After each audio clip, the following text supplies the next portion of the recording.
কসবায় জোরালো রাজনীতি শর্ত সাপেক্ষে বিজেপির মঞ্চ যে বাধা সেই মঞ্চ বাধা নিয়ে পুলিশের সঙ্গে ধস্তাধস্তি। এই খবরে আমি থাকবো সব্যসাচী আর আমার পরে থাকবে শুক্লা। একদমই সব্যসাচী, আমি ফিরে যাব অবশ্যই 25শে জুন। ঠিক কি ঘটেছিল, কারণ অভিযোগকারী অর্থাৎ নির্যাতিতা তার অভিযোগপত্রে জিএস বলে একজনের কথা উল্লেখ করেন। এই জিএস তার সঙ্গেই কিন্তু যোগাযোগ করেছিল জি24 ঘন্টা, একেবারে সুপার এক্সক্লুসিভ, সেটা শোনাবো। আর তারপর থাকবে সৈকত, জেঠুর কথা বলবে, মনোজিতের জেঠু। একেবারেই শুক্লা, আমি জেঠুর সঙ্গে পরিচয় করাবো, মনোজিতের জেঠু, যিনি কখনো এই মনোজিৎকে চিনতেই পারেন না। আবার মনোজিতের পাশে বসে ছবি তোলা প্রসঙ্গেও তিনি বারবার সেই প্রসঙ্গে এড়িয়ে যেতে চান। সেই জেঠু এবার প্রকাশ্যে চলে এসেছেন। কে সেই জেঠু, পরিচয় করাবো। আমি এখন ফিরিয়ে দেবো সব্যসাচীর কাছে। একদমই, এবং এই জায়গা থেকেই যেরকম আপনাদের জানালাম যে কসবা রাজনীতি আরও জোরালো হচ্ছে। শর্ত সাপেক্ষে হাইকোর্ট অনুমতি দিয়েছিল বিজেপির যুব মোর্চা, তারা মঞ্চ বেঁধে তারা আন্দোলন করতে পারবে কসবায়। কিন্তু সেই মঞ্চ বাঁধার কাজে যখন বিজেপি যুব মোর্চার তরফে যাওয়া হয় তখন পুলিশের তরফ থেকে বাধা দেওয়া হয় বলে বিজেপির তরফ থেকে অভিযোগ, এবং সেখানে পুলিশের সঙ্গে কথা কাটাকাটির ছবিও ধরা পড়েছে। এই জায়গায় দাঁড়িয়ে মঞ্চের একটা নির্দিষ্ট মাপ পরিমাপ করে দেওয়া হয়, সেই নির্দিষ্ট মাপের বাইরে মঞ্চ করা যাবে কিনা এই নিয়ে নানান টানাপোড়েন এখনো পর্যন্ত চলছে। এবং সেই জায়গায় দাঁড়িয়ে মঞ্চ বাঁধার কাজ শুরু হয়েছে কিনা সেই আপডেটও আপনাদের কাছে নেব। এবং বিজেপির তরফ থেকে বারবার যে অভিযোগ করা হচ্ছে যে তৃণমূলের মদতেই, শাসক দলের মদতেই এই মনোজিৎ মিশ্র, তার এত বাড়বাড়ন্ত, তার এই কাজ, এবং সেই কাজে বিজেপি রাস্তায় নেমে প্রতিবাদ করছে। এবং বিজেপি যুব মোর্চা আজকে কসবা অভিযানের ডাক দেয়, কসবার মঞ্চ বাঁধে আপত্তি পুলিশের সঙ্গে কথা কাটাকাটি এভাবেই বিজেপি নেতাদের।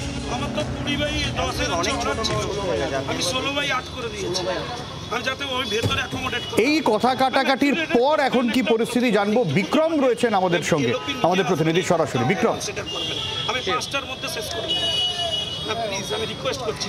দেখো, পরিস্থিতি এখন স্বাভাবিকই আছে এবং মঞ্চ বাঁধার যে কাজ তা কিন্তু একেবারে শেষের দিকে। আমি একবার ক্যামেরা পার্সন দীপকে দেখাতে বলবো এই মুহূর্তে মঞ্চ বাঁধার কাজ ঠিক কোন জায়গায় রয়েছে। তুমি দেখতে পাচ্ছ সম্পূর্ণভাবে মঞ্চ কিন্তু প্রায় তৈরি হয়ে এসছে বলা যায়। কিন্তু যেটা দেখা যায় যে কিছুক্ষণ আগেই বিজেপি নেতা, যুব মোর্চার নেতাদের সঙ্গে কার্যত পুলিশ আধিকারিকদের সেখানে কিন্তু কথা কাটাকাটি, একটা বাক বিতণ্ডা সৃষ্টি হয়। এমনকি DC south suburban division Bidisha Kalita, তার সঙ্গেও শঙ্কুদেব পান্ডাকে বাক বিতণ্ডায় জড়াতে দেখা যায়। কারণ পুলিশের তরফ থেকে বলা হচ্ছে যে যেভাবে এই মঞ্চটি বাঁধা হচ্ছে সেখানে কিন্তু ট্রাফিক অবস্ট্রাকশন হতে পারে। নির্দিষ্টভাবে হাইকোর্টের যে সমস্ত নির্দেশিকা রয়েছে সেই নির্দেশিকা অনুযায়ী সেটাকে কমপ্লাই করেই যেন মঞ্চ বাঁধা হয়। অপরদিকে বিজেপির তরফ থেকে যেটা বলা হচ্ছে যে তারা যে মঞ্চ বেঁধেছে তা কিন্তু একেবারে যথাযথ হাইকোর্টের তরফ থেকে যে নির্দেশিকা রয়েছে তার কমপ্লায়েন্সে এই মঞ্চ বাঁধা হয়েছে। এবং এই বিষয় নিয়ে কিন্তু দুপক্ষের মধ্যে প্রাথমিকভাবে বাকবিতণ্ডা হয় এবং তারপর আলোচনার মাধ্যমে যেটা দেখা যাচ্ছে যেখানে কিন্তু মঞ্চ বাঁধার কাজ রয়েছে। আমি এই জায়গাতে আসবো বিক্রম, এখন কি চলছে আমি সেই জায়গায় তোমার কাছে আসবো। তবে তার আগে পুলিশের সঙ্গে যে বাকবিতণ্ডার জায়গাটা তৈরি হয়েছিল, পুলিশের তরফে কি বক্তব্য শোনাবো বিজেপির তরফ থেকে কি প্রতিক্রিয়া।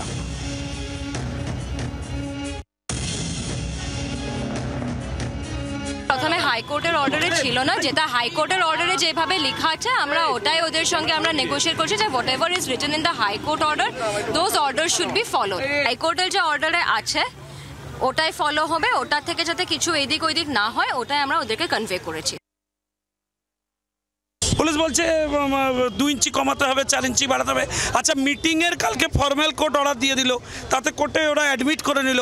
আজকে আবার কলকাতা হাইকোর্টে গিয়ে বলছে আমরা এই ভেন্যুতে করতে দেবো না। ওনারা বলছেন মিটিং করার অর্ডার পেয়েছেন কিন্তু মঞ্চ করার পাননি। আমি বললাম কি আকাশে মঞ্চ হবে, মিটিং হবে নাকি? আরে আজকে এতটা আপনারা অ্যাগ্রেসিভলি এসব করছেন, যদি আর কদিন আগে অ্যাগ্রেসিভ হতেন, ওই বেটার ছেলেকে ভেতরে ঢুকিয়ে রাখতেন, তাহলে তো রেপটাই হতো না। মঞ্চ অর্ডার হয়েছে, স্পেসিফিক অর্ডার পেয়েছি, এলওপি নিজে আসবেন। আমি একটু বিক্রমের কাছে চলে যাব খুব সংক্ষেপে। বিক্রম, এখন তাহলে কি মঞ্চ বাঁধার কাজ শুরু হয়েছে? দেখো, মঞ্চ বাঁধার কাজ চলছে, মঞ্চ বাঁধার কাজ একেবারে শেষ পর্যায়ে। আরও একবার আমি দীপকে একবার দেখাতে বলবো ছবিটা এই মুহূর্তে মঞ্চের, যে তুমি দেখতেই পাচ্ছ বিজেপির যারা কর্মী সমর্থকরা রয়েছে তারা কিন্তু মঞ্চ তৈরির কাজ প্রায় সম্পূর্ণ করে নিয়ে এসছেন। আর কিছুক্ষণের মধ্যেই মিছিল শুরু হবে এবং সেই মিছিল কিন্তু সরাসরি এসে পৌঁছাবে। আচ্ছা, মিছিল পৌঁছে গেলেই মঞ্চ বাঁধার কাজ চলছে, তারপরে এখান থেকে কি বক্তব্য উঠে আসে বিজেপি যুব মোর্চার তরফে নজর থাকবে। অনেক ধন্যবাদ বিক্রম। অবশ্যই নজর থাকবে, তবে তার আগে জি24 ঘন্টা সুপার এক্সক্লুসিভ। কি সেই সুপার এক্সক্লুসিভ? 25শে জুন সন্ধ্যে 7:30 থেকে 10:50 মধ্যে কি ঘটেছিল? এই নির্যাতিতা তার যে বয়ান, যেটা তিনি বলেছেন, যেটা তিনি লিখেছেন, সেখানে বেশ কয়েকবার জিএস প্রসঙ্গ আসে। এই জিএস এর সঙ্গে কিন্তু জি24 ঘন্টা যোগাযোগ করে, আর এই জিএস মনোজিৎ গ্যাংয়ের সদস্য বলেই কিন্তু অভিযোগ করা হচ্ছে। আর এই জিএস কি বলছে জানেন? তিনি বলছেন যে তিনি ঘটনা সম্পর্কে কিছু জানতেনই না, তিনি টিভি দেখে জেনেছেন, 12টার সময় কলেজে আসেন, 6:45টার সময় বেরিয়ে যান, এবং তিনি জিএস নন, কারণ ইউনিটও নেই, কারণ ভোটতে হচ্ছে না, সে কারণে তিনি বলছেন তিনি জিএস নন। তার বক্তব্য শোনাই, সুপার এক্সক্লুসিভ সেই বক্তব্য।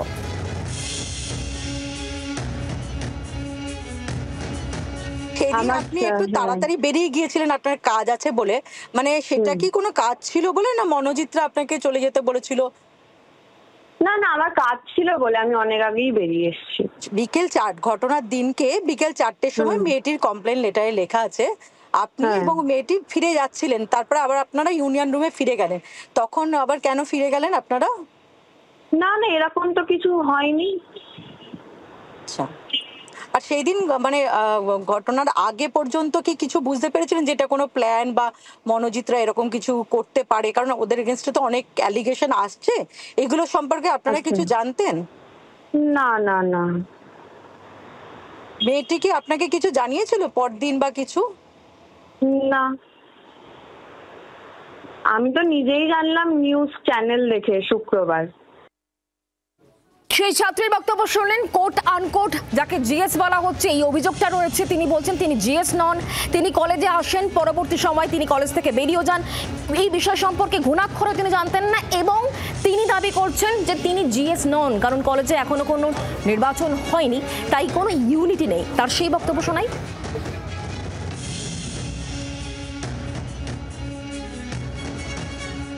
সেদিন এক্স্যাক্টলি কি হয়েছিল, মানে কখন কলেজে এলেন আপনি, মেয়েটির সাথে কখন দেখা হলো, আপনি তারপরে কখন বেরিয়ে গেলেন, একটু বলবেন?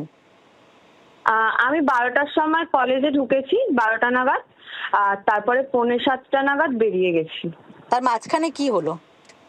মাঝখানে কি হবে, যেমন কলেজে গেছি, খেলাধুলা করেছি, ওটাই। আর মেয়েটির সঙ্গে লাস্ট যখন আপনার সাথে কথা হলো তার মাঝখানে একবার ওকে প্রমিত বাইরে নিয়ে গিয়ে কথা বলছিল ইউনিয়ন রুমে, সেই সময় আপনি কোথায় ছিলেন সেই সময়? আমি খেয়াল করিনি এসব। আচ্ছা, আর এমনি সেই দিন যে চলে গেলেন, পরে আসবেন বলেছিলেন আপনি, আর এলেন না কেন আপনি? না, আমি তো আসবো বলিনি। ওর কমপ্লেইন লেটারে সেটাই দাবি করছে যে কিছুক্ষণের মধ্যে আসবো বলছি বলে। আমি বলেছি না না না, আমি বলেছি টাটা, আসছি, আসবো বলিনি, আমি চলে যাচ্ছি সেটাই বলেছি। আপনাদের একটি ভিডিও দেখাবো। সেই ভিডিওতে মনোজিৎ, অর্থাৎ এই কসবা কাণ্ডের যে অন্যতম অভিযুক্ত মনোজিৎ এবং অশোক দেব, তারা দুজনে মুখোমুখি কথা বলছেন। সেখানে মনোজিৎকে এই অশোক দেব, মানে এই কলেজের পরিচালন সমিতির যিনি সভাপতি, তাকে জেঠু বলে সম্বোধন করছেন। জেঠু। আমরা বারবার খোঁজার চেষ্টা করছি যে মনোজিতের গডফাদার কে, কার জন্য মনোজিতের এত বারবারন্ত, কার প্রশ্রয়ে, কোন রাজনৈতিক জাদু বলে মনোজিতের এত ক্ষমতা। আমরা দেখছি যে সেখানে একটি অনুষ্ঠানে মনোজিৎ জেঠু বলে দাবি করছেন। আর যখন আমরা এই জেঠু প্রসঙ্গে অশোক দেবকে জিজ্ঞাসা করি যে আপনাকে জেঠু বলে সম্বোধন করছেন এই মনোজিৎ মিশ্র, তিনি বলছেন নাম ধরে সম্বোধন করবেন, জেঠুই তো বলবেন। কি বলেছেন শোনাই।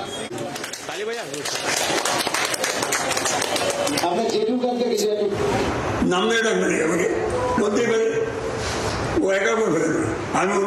আমি মানে গার্জেনেরও দাদা, ছেলেরও দাদা, তার মেয়েরও দাদা, কারণ আমি আমার সাথে সম্পর্ক করে আমি কি করে, বাবাও দাদা থাকছে, ছেলেও দাদা থাকছে, মাও দাদা থাকছে। শুনলেন, উনি পরিষ্কার বলছেন জেঠু বলেই তো সম্বোধন করবেন, নাম ধরে ডাকবে নাকি। আর এই যে ভিডিওটি, এই ভিডিওটির একটু অডিও আপনাদের শোনাই। এই ভিডিওতেও পরিষ্কার শোনা যাচ্ছে জেঠু বলে ডাকছেন মনোজিৎ মিশ্র, জেঠু বলে সম্বোধন করছেন অশোক দেবকে, কলেজ পরিচালন সমিতির সভাপতিকে। একটু অডিওটা আপনাদের শোনানোর চেষ্টা।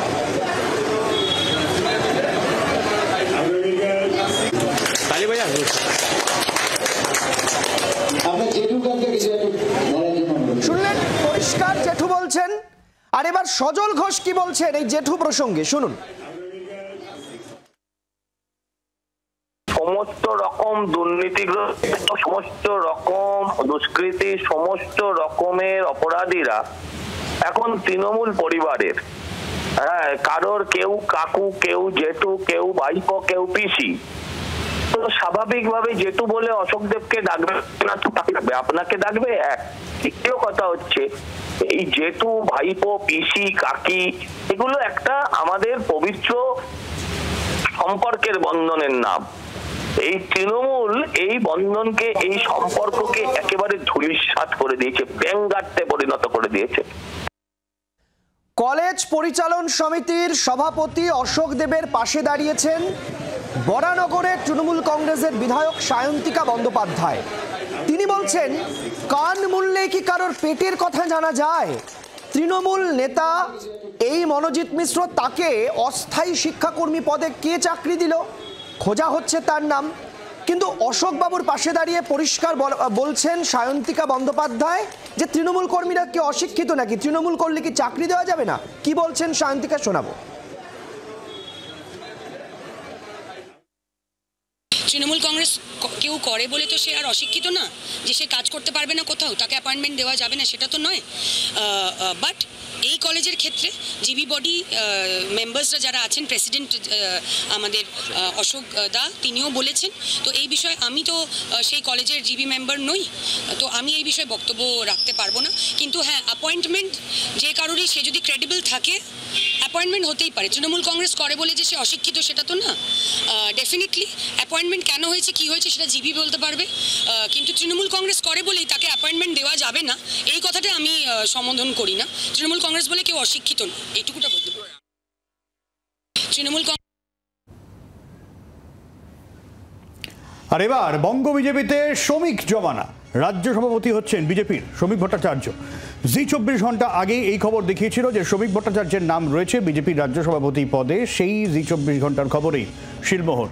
শুভেন্দু এবং শ্রমিককে পাশে নিয়ে যে ছবি আমরা দেখাচ্ছি, এবার শ্রমিক ভট্টাচার্য শুভেন্দু এবং সুকান্ত মজুমদারকে পাশে নিয়ে মনোনয়ন জমা দিলেন তিনি। ফলে বোঝাই যাচ্ছে যে একটা নির্বাচনী প্রক্রিয়ার মধ্যে দিয়ে যেতে হয়, সেখানে একটা সহমতের বিষয়, সহমতের আবহ অন্তত রাজ্যের বিরোধী দলনেতা এবং এখনো পর্যন্ত যিনি রাজ্য সভাপতি সুকান্ত মজুমদার, তাদের পাশে নিয়েই ভাবি রাজ্য সভাপতি শ্রমিক ভট্টাচার্য। তার ছবি আমরা দেখাচ্ছি।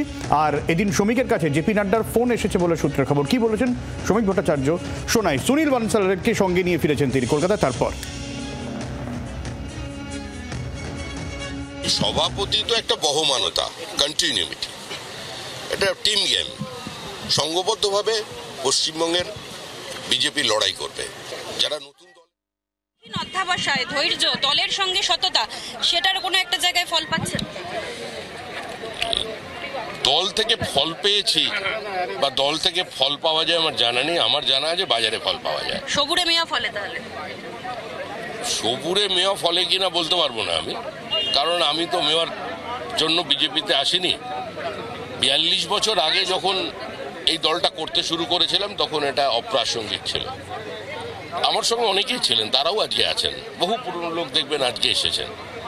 তাই যারা এখন আসছেন, যারা অতীতে ছিলেন, সবাইকে নিয়ে সংঘবদ্ধভাবে চেষ্টা করার প্রয়াস হবে ভবিষ্যতে। যিনি রাজ্য সভাপতি হবেন তারপরে তিনি 7 মাস সময় মাত্র হাতে, যিনি রাজ্য সভাপতি হন না কেন, তার জন্য কি লড়াইটা একটু বেশি চ্যালেঞ্জিং, বেশি কঠিন? লড়াই তো পার্টির লড়াই। সভাপতি একটা বহমানতা, কন্টিনিউটি। সভাপতি এখানে প্রাসঙ্গিক নন। পুরনো কর্মী, নতুন কর্মী সকলকে কি বার্তা দেবেন?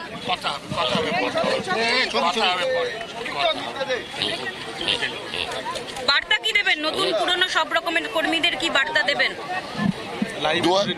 26-এর নির্বাচন তৃণমূলের বিসর্জন। 26-এর নির্বাচন তৃণমূলের বিসর্জন, এবং সেই বার্তা দিচ্ছেন শ্রমিক ভট্টাচার্য, যেখানে বলছেন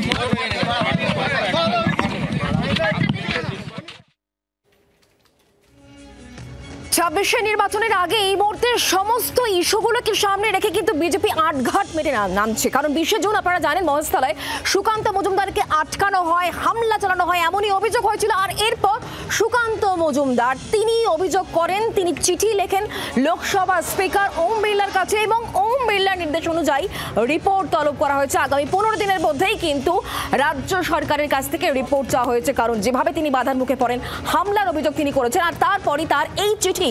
ঠিক কি বলছেন সুকান্ত মজুমদার এই বিষয়ে, তার বক্তব্য শোনাবো।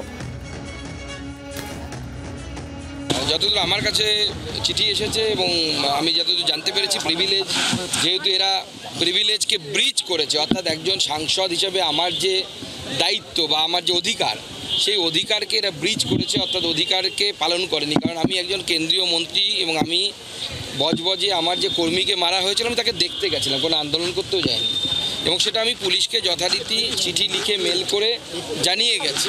তো স্বাভাবিকভাবে পুলিশ বা জেলা যিনি পুলিশ অধিকর্তা এসপি, তার দায়িত্ব হচ্ছে সেখানে ল অ্যান্ড অর্ডার মেনটেন করা। সেই ল অ্যান্ড অর্ডার মেনটেন করার কোনো দায়িত্ব সেদিন এসপি দেখাননি। রাজ্যের ডিজিকেও এই ইয়েতে তলব করা হয়েছে, প্রিভিলেজে তলব করা হয়েছে। তারা আগামী দিনে এই প্রিভিলেজের উত্তর দেবে, না কোর্টে আসবে। গত 22শে মে পাঁশকুড়া থানা এলাকায় চিপস চুরির অভিযোগ ওঠার পর সেই নাবালক অপমান সহ্য করতে না পেরে মারধর করা হয়েছে, এই অভিযোগও রয়েছে যে সে আত্মহত্যা করে। তারপর এই মুহূর্তে একটি চাঞ্চল্যকর খবর সামনে আসছে যে ওই নাবালকের মা, তাকে যেহেতু তিনি ওই সিভিক ভলেন্টিয়ারের বিরুদ্ধে অভিযোগ করেছিলেন, সিভিক ভলেন্টিয়ারের বিরুদ্ধে কেন অভিযোগ করেছেন এজন্য ক্রমাগত তাকে চাপ দেওয়া হচ্ছে। এবং কি বলে চাপ দেওয়া হচ্ছে জানেন? বলা হচ্ছে আরজি করের মতো ঘটনা করে দেওয়া হবে। কি ভয়ঙ্কর অভিযোগ, শুনুন কি বলছেন।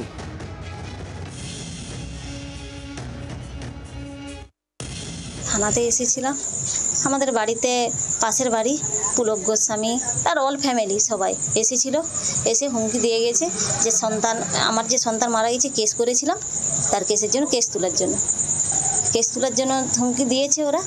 আমি বলছি আমি কেস তুলব না। খুব এবারে কথা কাটাকাটি হয়েছে, গন্ডগোল হয়েছে, টুকটাক হয়েছে। হয়তো বলছে যে যদি কেস না তুলো, ছেলে তো মারা গেছে, মেয়ে আছে, মেয়ে আর্জি করে ঘটনা শুনেছে, তো সেটা করলে সুবিধা হবে, তো যেন প্রচুর হুমকি দিয়ে গেছে। এর জন্য আমরা খুব ভয়ের মধ্যে থেকে আজকে থানার দ্বারস্থ হয়েছি। সুকান্ত মজুমদার এ প্রসঙ্গে কি প্রতিক্রিয়া দিয়েছেন? দাদা, পাঁশকুড়ায় সেই চিপস চুরির অপরাধে যে বাচ্চাটি আত্মঘাতী হয়েছিল, তার পরিবারকে হুমকি দেওয়া হচ্ছে এবং তার বোনকে ধর্ষণের হুমকি দেওয়া হচ্ছে। পাঁশকুড়ায় মামলা হয়েছে। দেখুন, তৃণমূলের আমলে এটাই সম্ভব যে একজন মারাও যাবে, তারপরে তার পরিবারের লোকেরা ধর্ষণের হুমকি পাবে। এটা তৃণমূলের কালচার। বাংলার আওয়াজ, বাঙালির আবেগ, জি 24 ঘন্টা।